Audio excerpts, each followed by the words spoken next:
Bom dia, meus irmãos. Que a graça e a bondade do Senhor continue sendo derramada sobre nós. Mais essa manhã, mais esse dia do Senhor que Ele nos dá para ouvirmos a Sua palavra, para aprendermos do Senhor.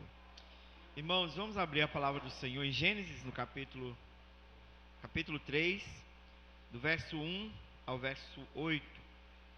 Gênesis 3, de 1 a 8.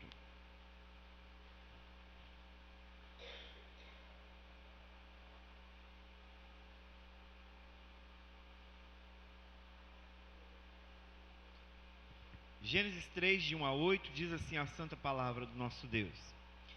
Mas a serpente mais sagaz que todos os animais selváticos que o Senhor Deus tinha feito, disse à mulher: é assim que Deus disse, não comereis de toda a árvore do jardim?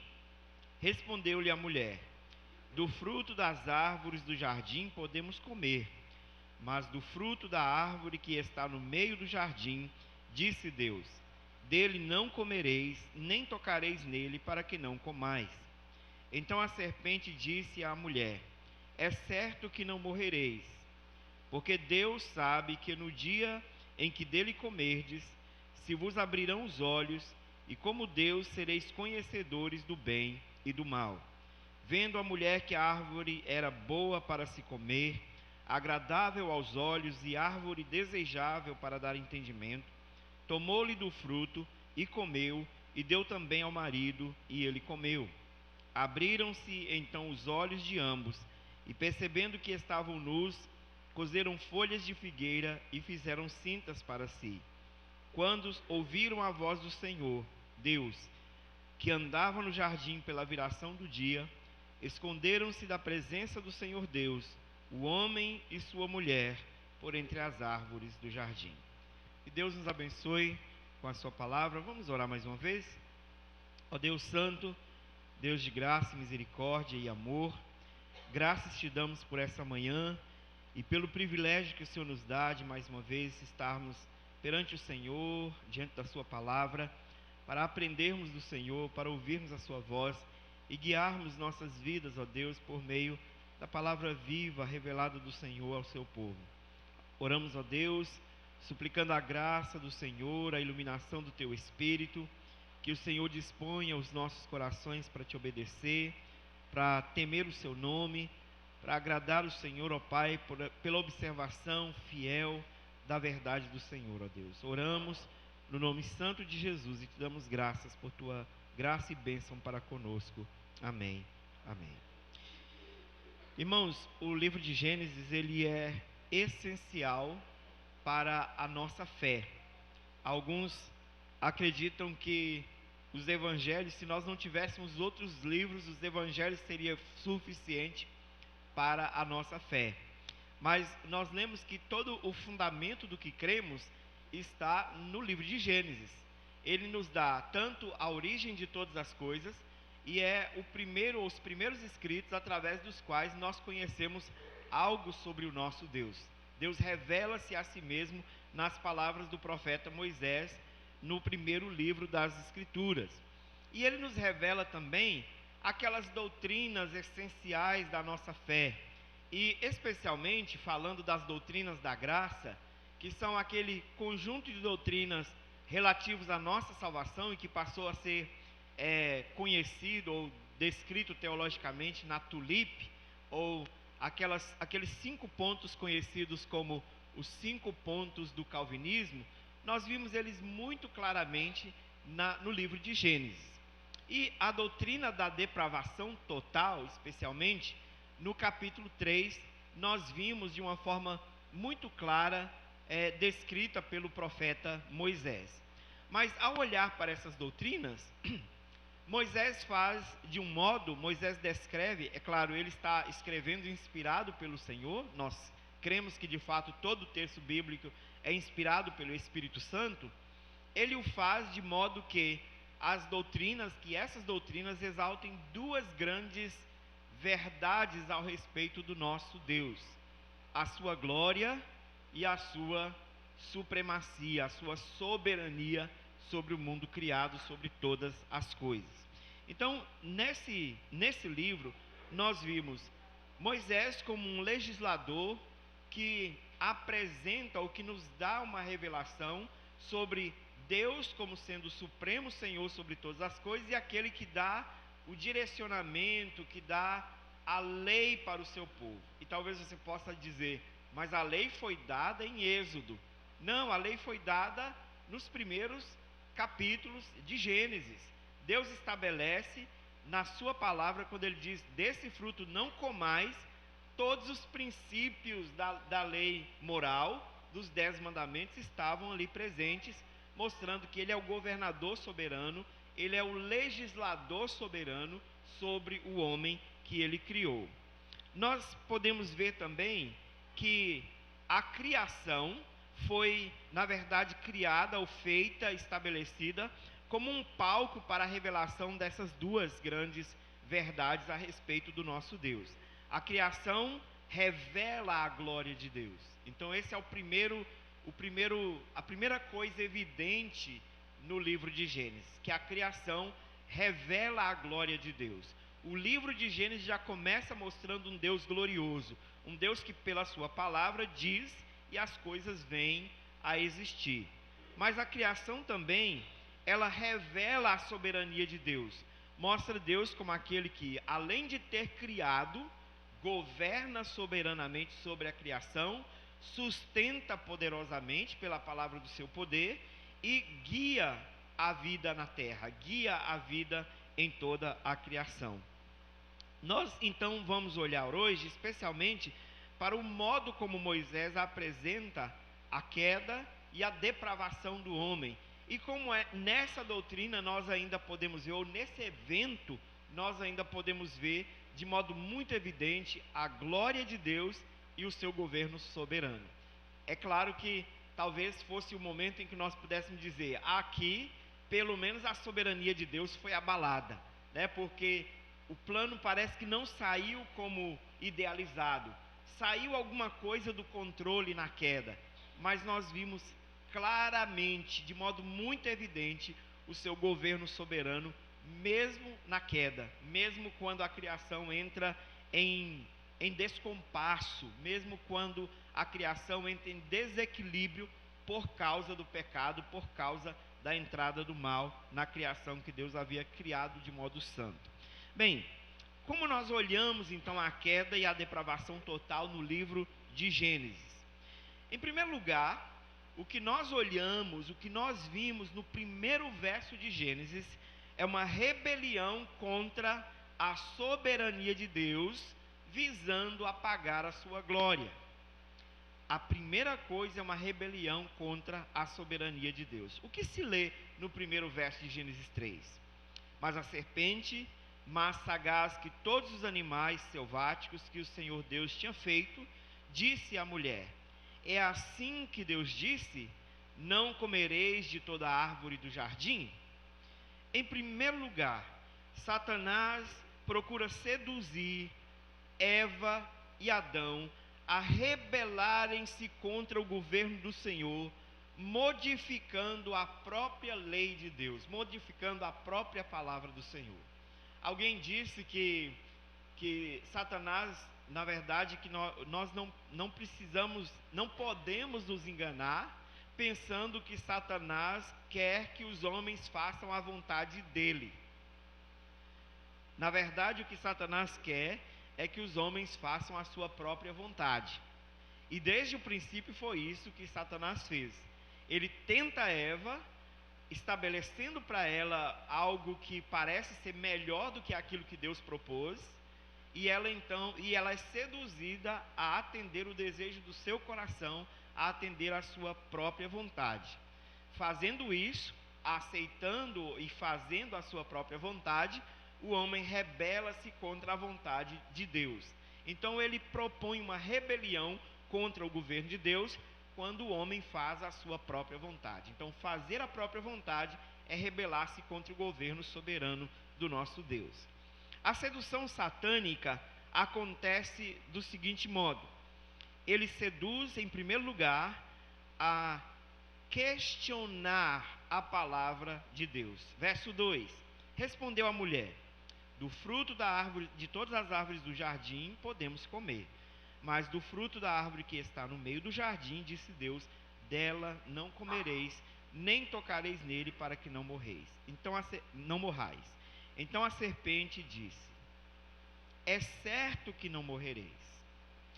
Duas coisas que nós precisamos observar aqui, que a serpente seduz Eva, ou o modo como a serpente seduz Eva. Duas coisas que nós precisamos observar aqui. No verso 1 e no verso 4, as duas coisas sutis que a serpente faz com Eva. Primeiro, ela pergunta: é assim que Deus disse?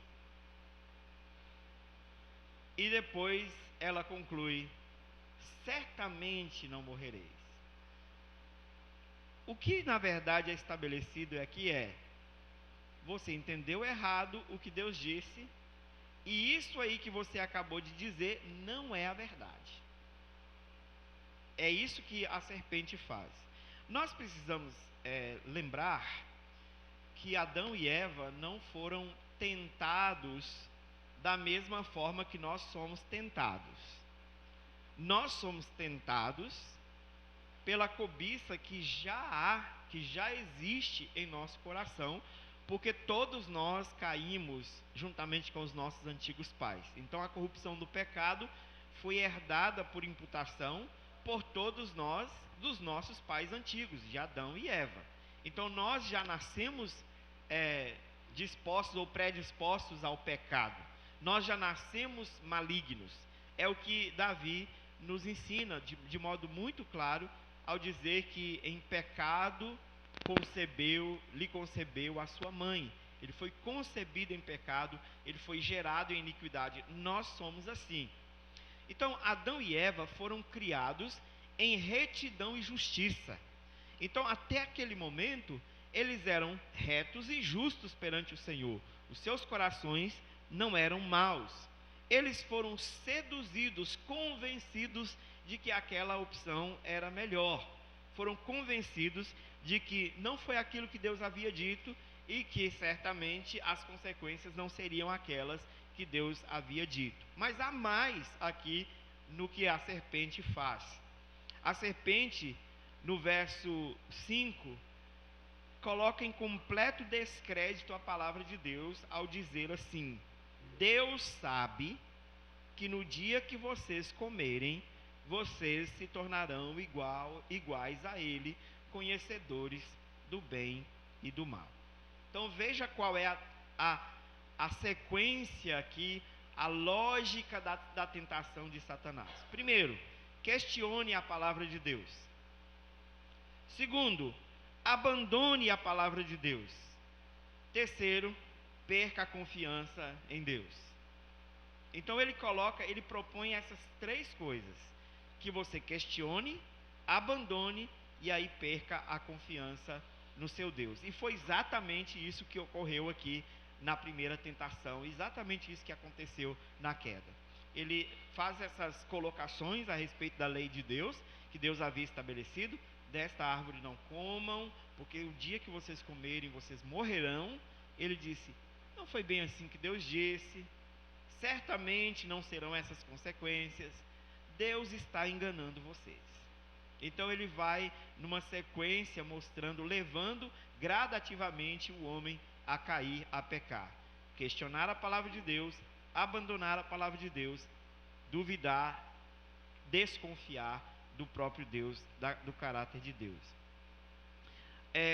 Um autor chamado Steven Lawson, um intérprete das Escrituras, disse o seguinte a respeito disso: questione a palavra de Deus e abandone-a, e você perderá toda a confiança em Deus.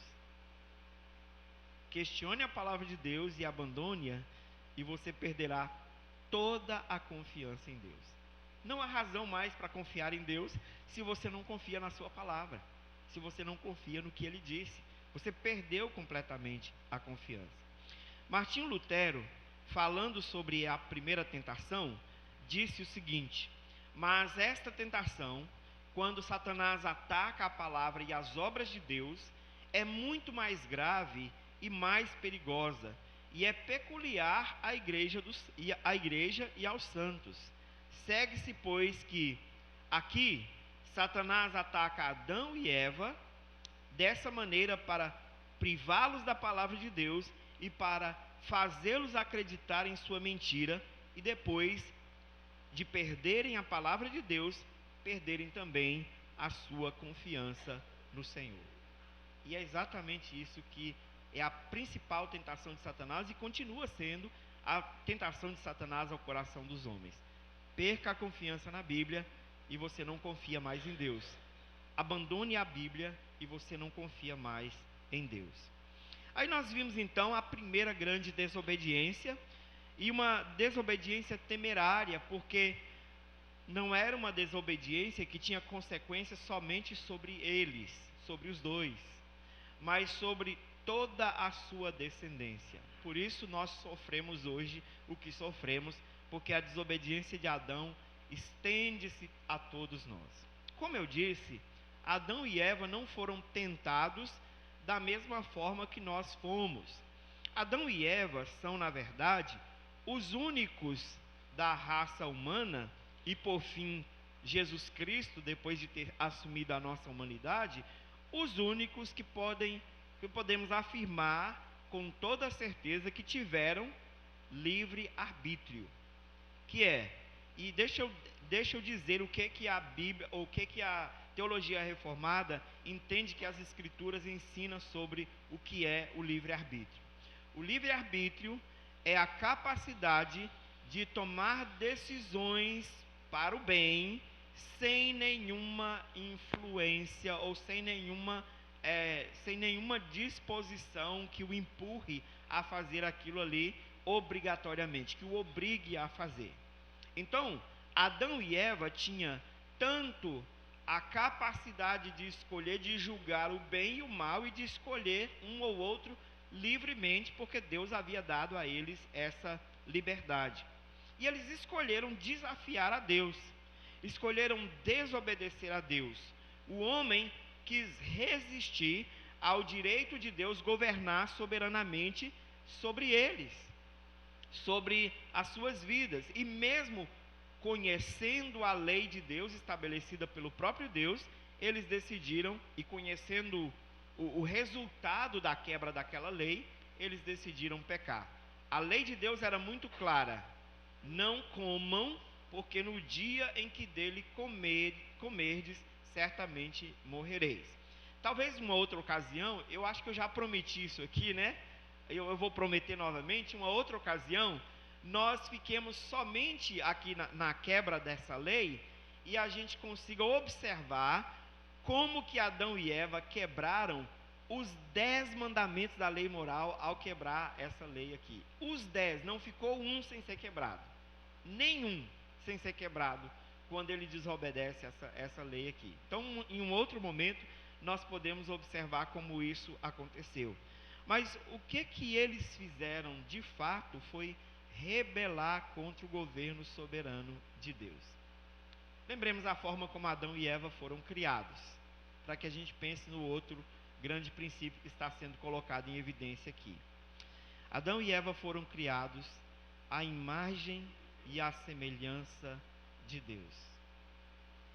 Nós vimos que a dinâmica da criação do homem foi bem diferente da dinâmica da criação das outras coisas, né? Quando Deus quis criar todas as coisas, Deus disse: haja isso e houve, haja luz e houve luz, haja os animais, haja as árvores do campo, os cereais, e ele foi criando todas as coisas, falando a matéria. Mas quando ele vai criar o homem, ele fala a si mesmo, ele fala à Trindade: façamos o homem à nossa imagem e à nossa semelhança.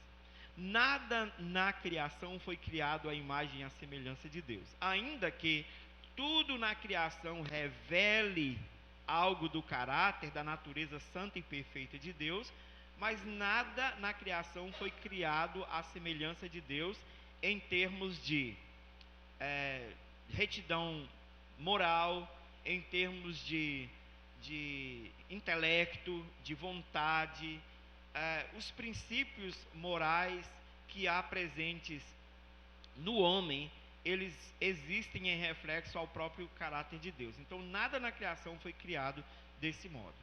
O homem, então, é, na verdade, na criação, aquilo que mais reflete a glória de Deus. E veja que o homem reflete a glória de Deus quando ele está, de fato, submisso ao governo soberano de Deus, ao Deus que o criou segundo a sua imagem e a sua semelhança. Quando o homem decide rebelar-se contra o governo soberano de Deus, contra a soberania de Deus, ele decai daquela glória que ele havia recebido do Senhor. E aí nós lemos em Romanos, capítulo 3, versículo 23, que todos pecaram e carecem da glória de Deus. Todos pecaram, e tem uma outra versão que diz, todos pecaram e destituídos estão da glória de Deus. Então, saiu de debaixo do governo soberano de Deus, ou decidiu resistir ao governo soberano de Deus, né? De fato nunca saem, né? Estão totalmente sempre debaixo do soberano governo de Deus, mas resistiram ao governo soberano de Deus, querendo gerir suas próprias vidas, decaíram daquele estado de glória, caíram da glória de Deus. Então deixaram de refletir esse governo soberano do Senhor e a sua glória como faziam, como deviam fazer. Assim, quando Eva obedece à serpente, quando Eva, que de fato, na verdade, ela obedece ao seu próprio desejo, ao seu próprio coração, ela arrasta juntamente com ela toda a humanidade. O seu marido come também do fruto, e aí, por ser ele o nosso representante natural, toda a humanidade é arrastada na queda juntamente com Adão e Eva. Bem, aqui nós vimos Deus estabelecendo a sua lei, e Deus deveria ser obedecido, Deus deveria ser seguido, para que o seu governo soberano fosse reconhecido na criação que ele havia feito. Mas aí a gente vê uma postura resistente à vontade de Deus. Um teólogo chamado Kent Hughes disse, em uma frase muito curta, resumiu muito bem o que aconteceu aqui. Eva seguiu a serpente, Adão seguiu a Eva, e ninguém seguiu a Deus que devia ser seguido. E é assim que a humanidade tem andado, seguindo outras vozes que não são aquela que deveria ser seguida, e assim resistindo ao governo soberano do nosso Deus.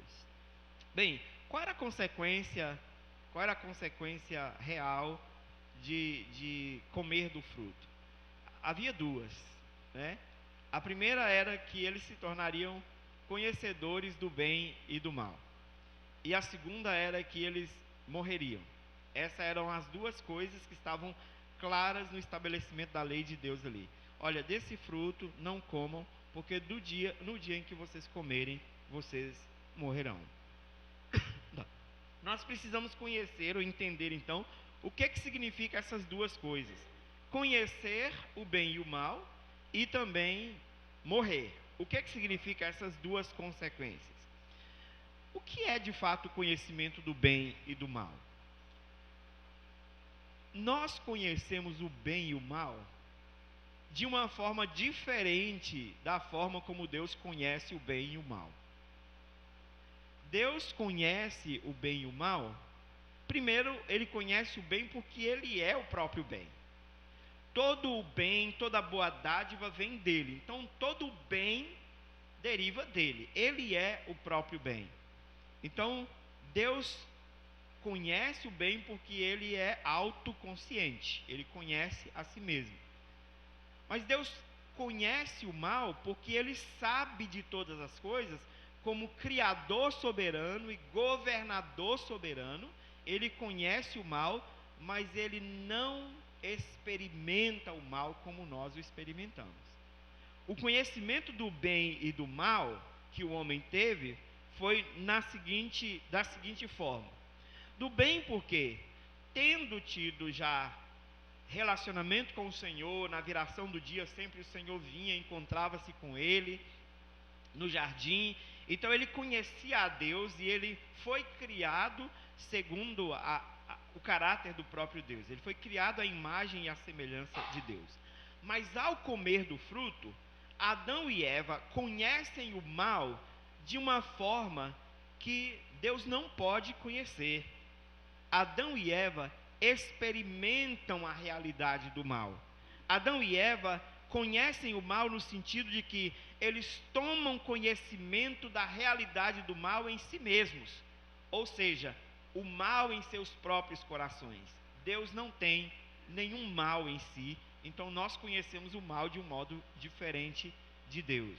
Além disso, eles tomam consciência da culpa resultante da desobediência. Então, o conhecimento da corrupção no coração e o conhecimento da culpa decorrente da desobediência. Um outro teólogo chamado Barnes disse o seguinte, que foi tão rápido, tão veloz a transição, que tão logo a transgressão foi consumada, o senso de malignidade do ato já precipitou no coração e na mente de Adão e Eva.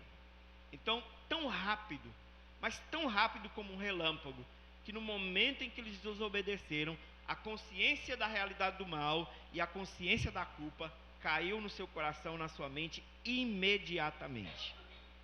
Então, eles passam a conhecer o mal de um modo experimental, de um modo real nos seus corações. E esse mal agora corrompe os seus corações e dirige os seus corações ainda mais rebeldemente contra Deus. Qual foi o resultado? No verso 8. Qual foi o resultado da precipitação do mal no coração de Adão e Eva?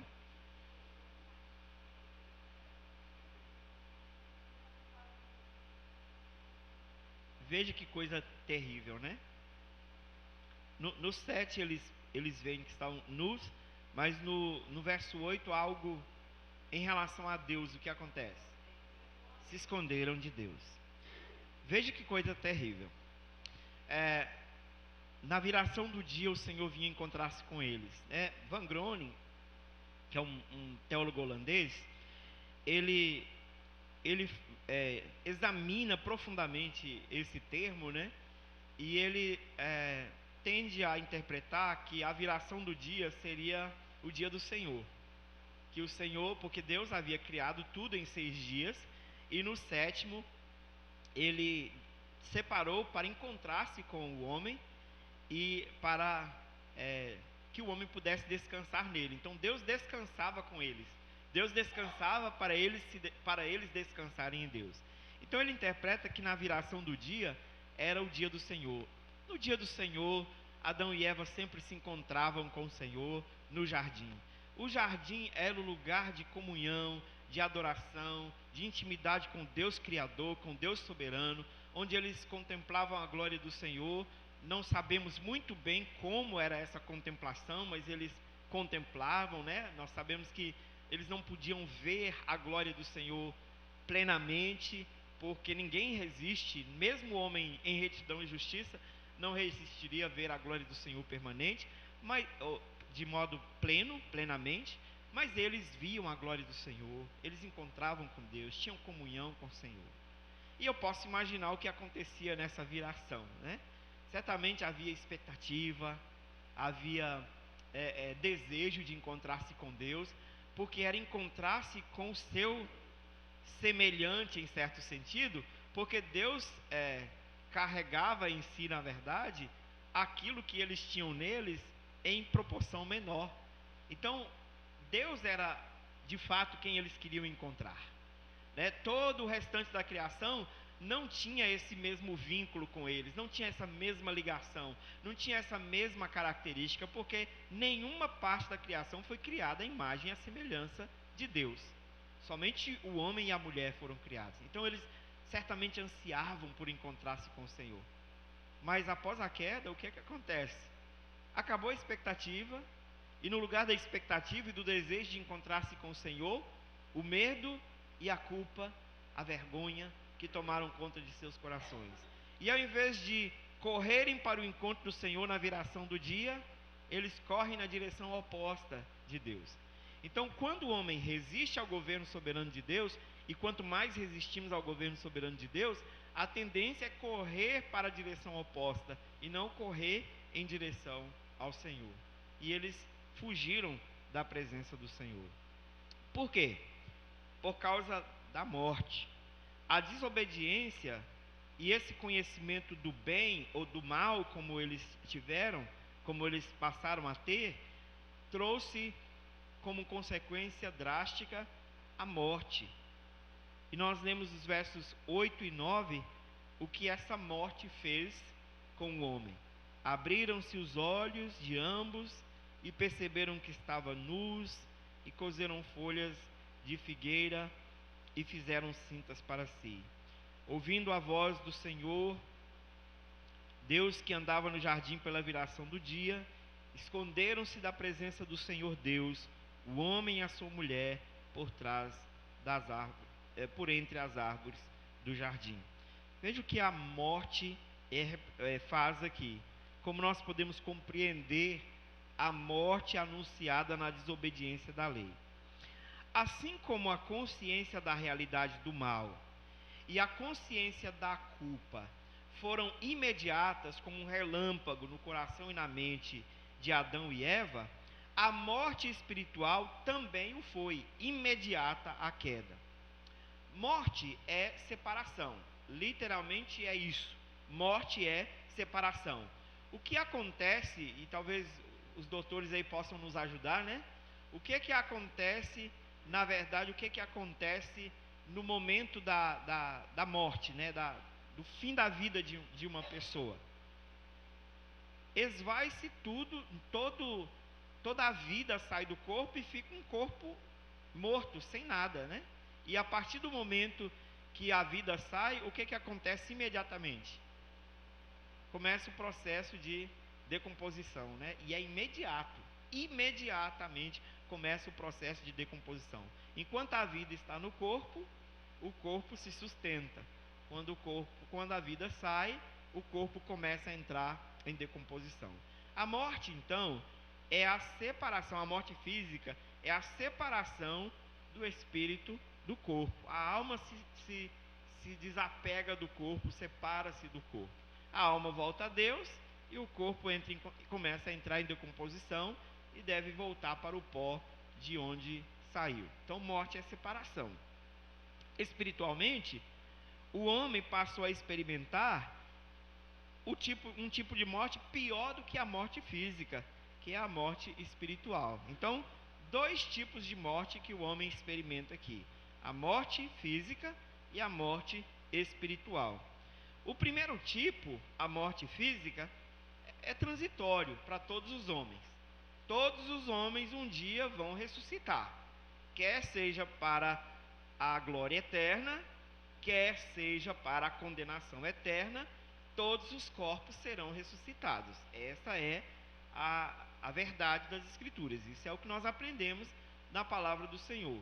Então, a morte física é transitória, mas a segunda morte tem consequências eternas para os que não se arrependem, para os que se rebelam e mantêm-se rebelde contra o governo soberano de Deus. E aí eles experimentarão um terceiro tipo de morte, a morte eterna, que é aquela condenação ao estado eterno, onde não há mais possibilidade de sair daquele estado, completamente condenado por Deus. Martinho Lutero, quando refletia sobre a gravidade da queda e o impacto da morte espiritual sobre o homem, ele fala de uma forma muito poética, mas quando eu li, parecia que eu via a dor da alma dele, né? E isso é uma característica do teólogo comprometido com as Escrituras. Quando ele tenta exprimir os princípios teológicos, em alguns casos a gente sente dor na alma de fato. E ele diz: ó, que grave e profunda queda. Mergulhar do mais alto senso de segurança, de confiança e de prazer em Deus, para um tão pavoroso terror que o homem se recua e afasta da vista de Deus mais do que ele deveria fazer da vista e da presença de Satanás. Pergunta: Adão e Eva tiveram medo da serpente? Eva teve medo de conversar com a serpente? Mas ao caírem, eles tiveram um medo que eles deveriam ter da serpente. Fugir dela. Eles tiveram um medo de Deus tão terrível que os afastou. E as palavras de Lutero são muito profundas. Quão profunda e miserável é a condição do homem de cair desse alto senso de confiança, de segurança e de prazer em Deus para o estado que Adão e Eva agora estavam, de fugirem da presença do Senhor.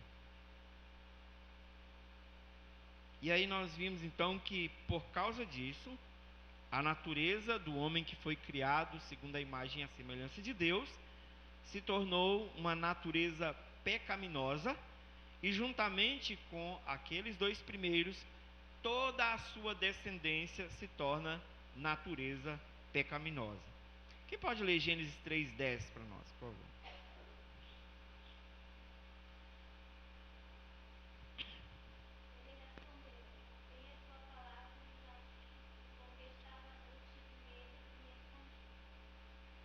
Ouvi a tua voz no jardim, e porque estava nu, tive medo e me escondi. Por que Adão teve medo de Deus? Até então não havia medo. É exatamente por causa da sua natureza corrompida. O homem foi criado à imagem e à semelhança de Deus, e agora essa imagem e semelhança estavam manchadas, arranhadas pelo pecado. Vamos pensar aqui numa figura que talvez ilustre bem aqui. O homem como um espelho. O espelho não é a imagem real, mas mostra bem a imagem, a nossa imagem, né? E talvez a figura seja limitada, né, para falar do homem, mas dá para entender em relação a Deus, comparando a distância entre nós e o nosso Deus. Bem, o homem foi criado como um espelho para refletir a glória de Deus. Ele foi criado segundo a imagem e a semelhança de Deus. Então, nós fomos criados para refletir a imagem e a semelhança do nosso Deus, para refletir a glória do nosso Deus.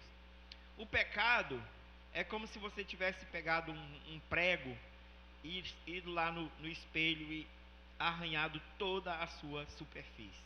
Não satisfeito, vira o espelho e vai atrás e arranha toda aquela cobertura que tem atrás, que de fato faz com que a imagem seja refletida. E então, o pecado não tira toda a imagem e a semelhança de Deus de nós, mas ela mancha tão profundamente que nós não conseguimos mais refletir a glória do nosso Criador, como nós antes o fazíamos. E é isso que de fato acontece. Como Adão sabe que ele está todo arranhado, que a imagem está toda arranhada, ele foge da presença de Deus. A sua natureza está toda contaminada pelo pecado. Todo o seu ser se tornou naturalmente inclinado para pecar. E todas as ações imediatas de Adão após a queda foram de fato ações pecaminosas, que não em momento algum mostram um desejo de correr para Deus ou de voltar para Deus. Leia novamente para nós o verso 7. Alguém pode ler novamente para nós o verso 7?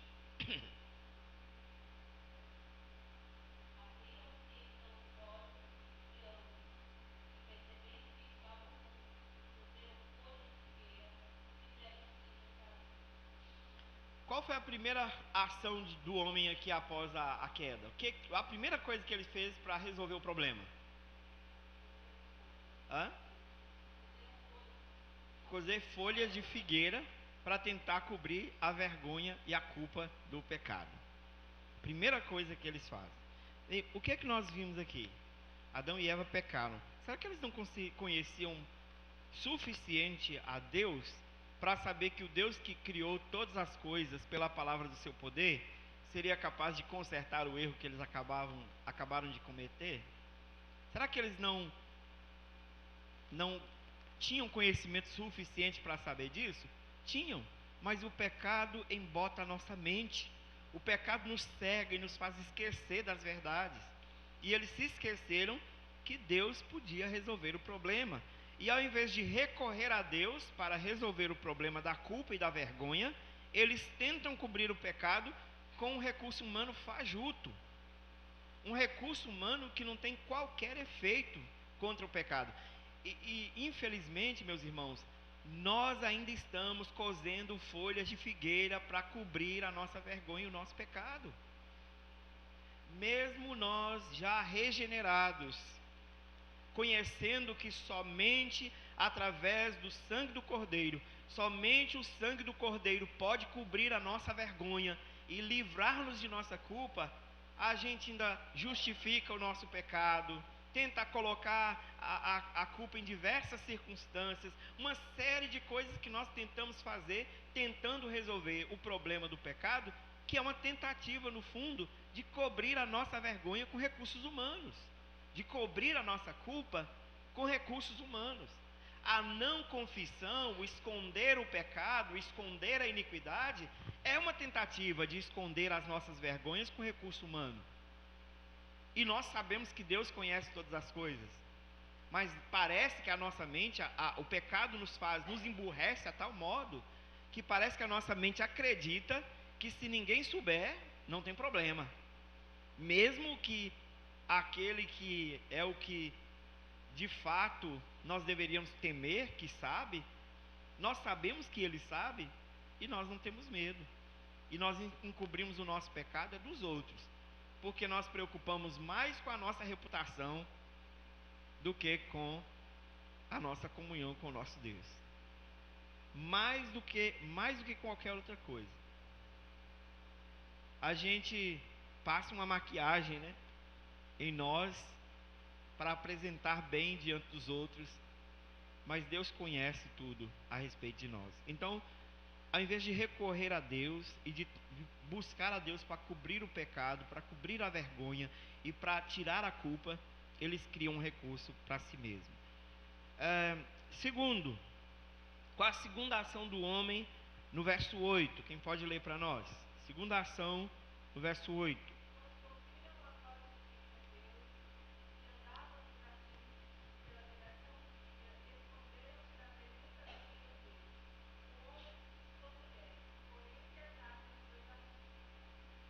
Qual a segunda ação? Esconder-se de Deus. Também uma ação pecaminosa. Eles decidiram não confiar em Deus, pelo contrário, fugir da sua presença. Fugir de Deus. Esconder-se de Deus. É uma ação também tão idiota, né? Tão sem razão, sem lógica, quanto tentar cobrir a vergonha do pecado com folhas de figueira. Quem consegue esconder-se de Deus? Quem consegue esconder-se de Deus? Uma ilustração bem evidente disso é quando os nossos filhos são pequenos, né? E a gente vai brincar de esconde-esconde com eles, e aí eles escondem atrás da cortina e os pés ficam pro lado de fora, né? E aí você, para entrar na brincadeira, vai dizendo, brincando, né? Será onde que está? Será onde que meu filhinho está? Eu não estou conseguindo encontrar. Você sabe onde ele está, mas você quer interagir com o seu filho, você quer uma resposta do seu filho na brincadeira, então você entra na brincadeira, você se ajusta à linguagem da criança, né? E olha o que Deus faz. Deus sabia onde eles estavam escondidos, mas Deus chega perguntando: Adão, onde está você? E Adão disse, e ele pergunta: o que você fez? Ele disse: Senhor, eu percebi que nós estávamos nus e eu me escondi. Mas Adão, quem te contou que vocês estavam nus? Então o Senhor pacientemente vai, como um pai brincando com a criança de esconde-esconde, o Senhor se ajusta à situação, graciosamente, misericordiosamente, até conduzi-los à confissão. Isso é maravilhoso. É maravilhoso. Ainda que o homem tenha demonstrado claramente que não confiava em Deus, Deus vai em direção ao homem buscá-lo. Ele foge da presença de Deus. Terceira ação pecaminosa do homem após a queda. Versículo 11 e 12, quem pode ler para nós? Aliás, do 11 ao 13.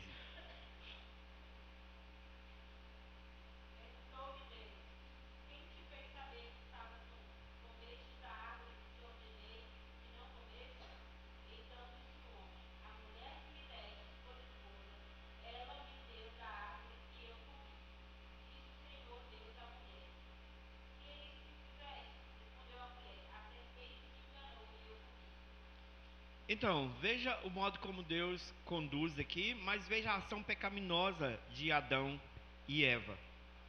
Eles não reconhecem o pecado. A tendência inicial é de não reconhecer o pecado, mas de tentar lançar a culpa sobre alguém. Então, você observa que todas as ações que são feitas após a queda são ações pecaminosas. Isso revela o quanto a natureza humana foi afetada pelo pecado. E nesse ponto aqui especialmente, não reconhecer o pecado é a pior coisa que o homem poderia fazer. Nós temos a verdade do Senhor muito clara, de Gênesis a Apocalipse, que todo aquele que confessa as suas transgressões encontra graça e perdão. Isso é uma verdade transparente nas Escrituras. Se confessarmos os nossos pecados, Ele é fiel e justo para nos perdoar os pecados e nos purificar de toda injustiça. Isso é muito claro. Mas naturalmente o que nós fazemos é não reconhecer o pecado e nós tentamos lançar a culpa sobre outra pessoa. Bem, Adão disse: a mulher que tu me destes me deu do fruto e eu comi. Ele tenta lançar a culpa sobre a mulher que ofereceu o fruto, mas em última análise até culpar o próprio Deus. Foi tu que me deste essa mulher que me fez comer. Então, por tabela, o Senhor é o primeiro aí responsável pelo que aconteceu. Nós nos tornamos tão maus que nós chegamos ao ponto de culpar Deus de algumas situações de nossas vidas. Nós nos tornamos tão maus que nós esquecemos da bondade, da graça de Deus, mesmo quando nós somos tão pecadores. Conta-se uma história que uma irmã, o filho de uma irmã da igreja sofreu um acidente e foi gravemente para o hospital, e ela ligou para o pastor, e o pastor foi correndo em direção ao hospital, e quando o pastor chegou, ela já estava lá fora desesperada, porque o filho havia morrido, e ela começou a esbravejar coisas contra Deus, a falar contra o Senhor. E ela disse para o pastor, ela perguntou para o pastor: pastor, onde Deus estava? Onde Deus estava quando meu filho sofreu um acidente? Onde Deus estava quando meu filho morreu?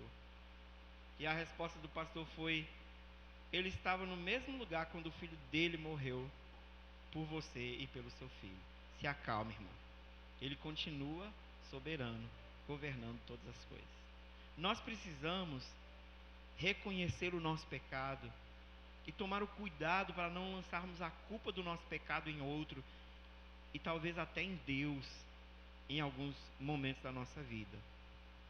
Mais uma vez, citando Martim Lutero, ele disse assim: aprendamos, pois, que esta é a natureza do pecado. A menos que Deus proveja imediatamente uma cura e chame de volta o pecador, ele foge interminantemente de Deus, e acusando-se com mentiras, acumula pecado sobre pecado, até chegar à blasfêmia e ao desespero. Assim, o pecado, por sua gravitação, sempre traz consigo outro pecado e leva à destruição eterna, até que finalmente a pessoa pecadora preferirá acusar a Deus a reconhecer o seu próprio pecado. quão terrível é o pecado. Quão terrível é o pecado no coração do homem. Bem, nós vimos aqui uma negação pecaminosa do pecado. A negação do pecado se tornou a realidade mais latente no coração e mais patente aos olhos na experiência humana. O coração do homem saiu para fora.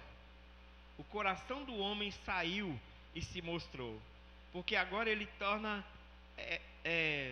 ele mostra o seu coração a partir da negação do seu pecado. A primeira reação, ao invés de reconhecer e confessar, foi negar.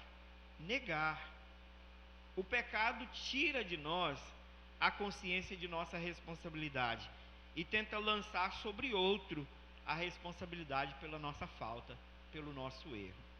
Mas Deus graciosamente vai até Adão e Eva e o Senhor os conduz, e mesmo negando, eles acabam confessando. O que é que você lê no final do verso 12? Qual foi as duas últimas palavras no final do verso 12? Eu comi. Quais foram também as palavras no final do verso 13? As palavras de Eva no verso 13? Eu comi. Os dois confessaram. Deus graciosamente, mesmo no meio da negação, do não reconhecimento, Deus conduz os dois até que eles confessem: eu comi. Quando eles confessam isso, eles estavam dizendo: eu transgredi a lei do Senhor, eu quebrei a lei do Senhor, eu comi. Graças a Deus que Ele é paciente assim conosco, né?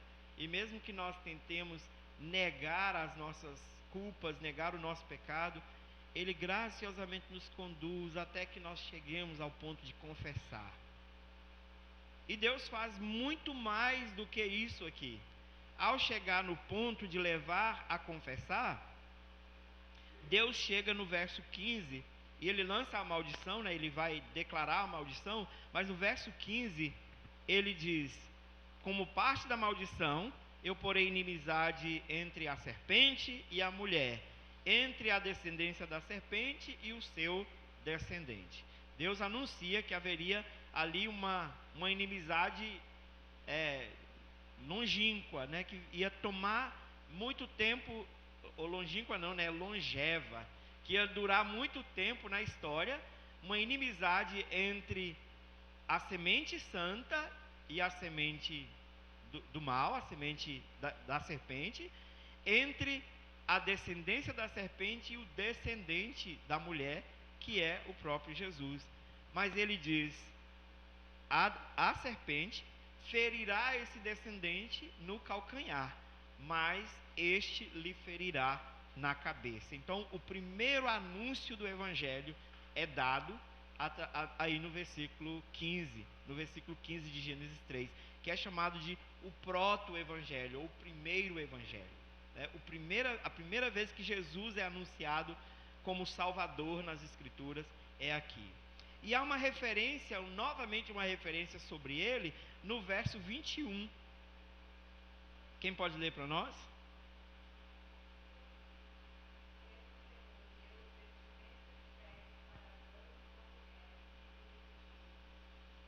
Uma referência ao Senhor Jesus, porque é bem claro nas Escrituras, e Hebreus enfatiza isso de um modo mais claro, que não há remissão de pecados sem derramamento de sangue. Para tirar a pele de um animal, o que é que você precisa fazer? Matar o animal. Então houve derramamento de sangue para cobrir a vergonha do pecado e a culpa de Adão e Eva. Então o Senhor faz o primeiro sacrifício pelo homem, aqui no verso 21, já apontando para o sumo sacrifício, Jesus Cristo, que tiraria o nosso pecado.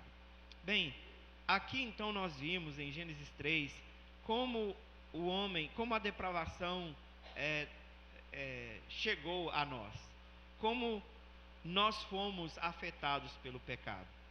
Essa depravação foi transmitida a nós por imputação, porque Adão e Eva eram os nossos representantes naturais, então foi imputado sobre nós essa culpa, ou esse pecado, toda a geração seguinte, toda a raça humana foi afetada.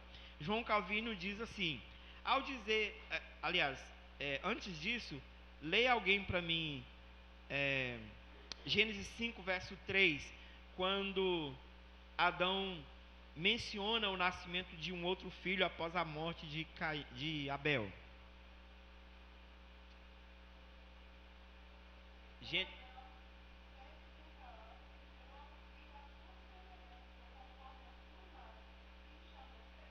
Como o homem foi criado? A imagem e a semelhança de Deus. Como Sete nasceu? A imagem e a semelhança de Adão. Qual era a imagem e a semelhança de Adão? O espelho riscado com prego. Era essa a imagem e a semelhança de Adão. Toda a sua descendência agora nasce manchado pelo pecado. Todo nasce depravado. E aí Calvino diz, ao dizer que Adão teve um filho à sua semelhança, Moisés se referiu à origem da nossa natureza, mas ao mesmo tempo aludiu à corrupção e à poluição dessa natureza.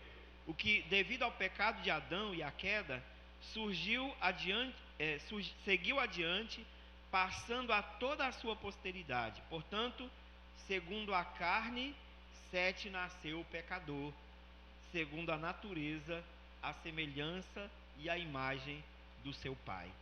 E essa depravação se tornou total. Ela é total no sentido de que toda a natureza humana foi afetada pelo pecado.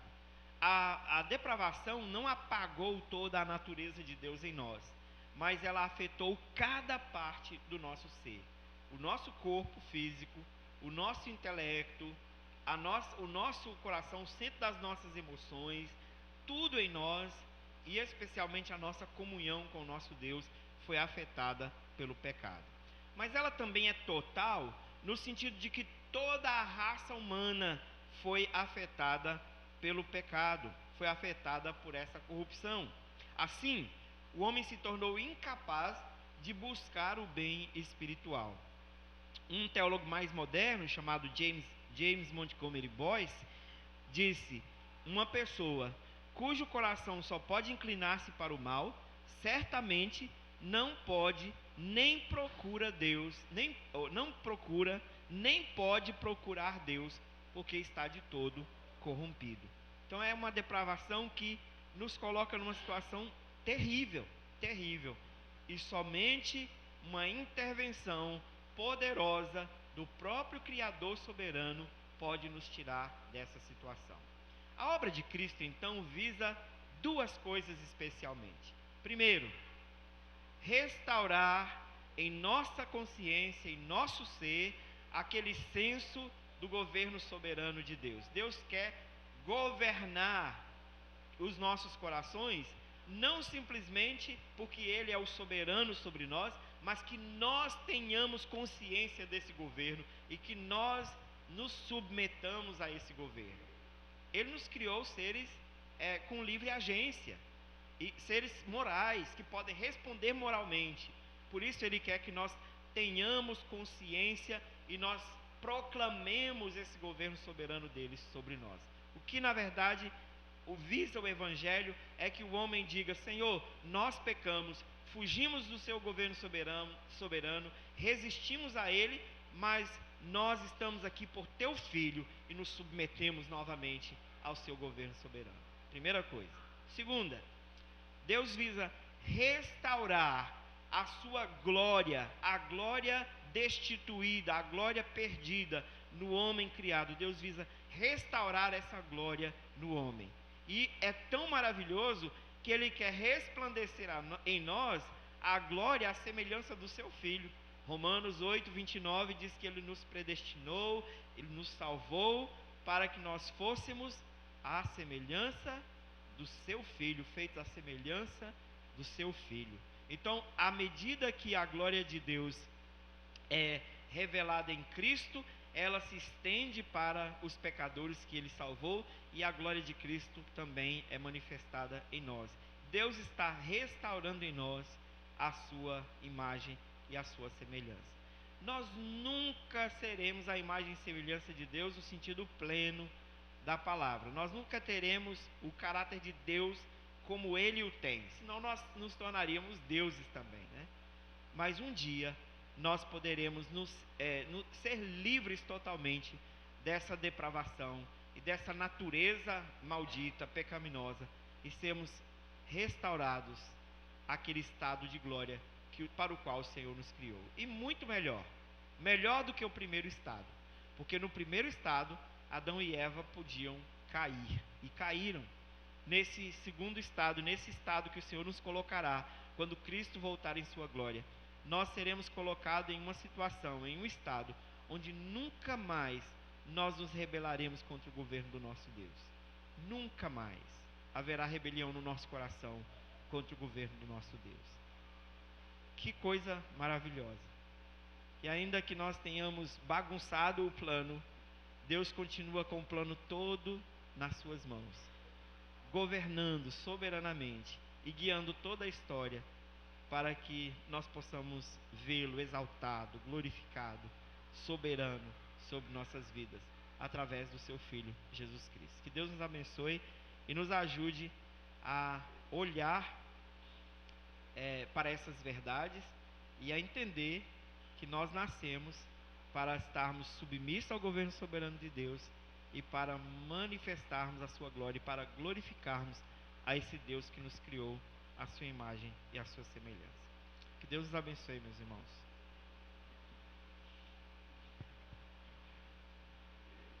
Vamos orar, e o verso que nós vamos ler, meus irmãos, é Romanos 7. Nós vamos ler 4 versos. Romanos 7, do 21 ao 25, tá? Falando um pouco sobre essa corrupção do pecado em nosso coração, mas como a obra de Cristo a vence. Romanos 7, de 21 a 25, tá? Romanos 7, de 21 a 25. Vamos orar? Ó Deus, graças te damos pela sua palavra, louvamos o Senhor pela sua graça bendita, pelo teu Espírito que em nós habita e que aplica a tua palavra ao nosso coração. Pedimos, Senhor, que o Senhor continue conosco e nos abençoe, ó Pai, durante todo este dia.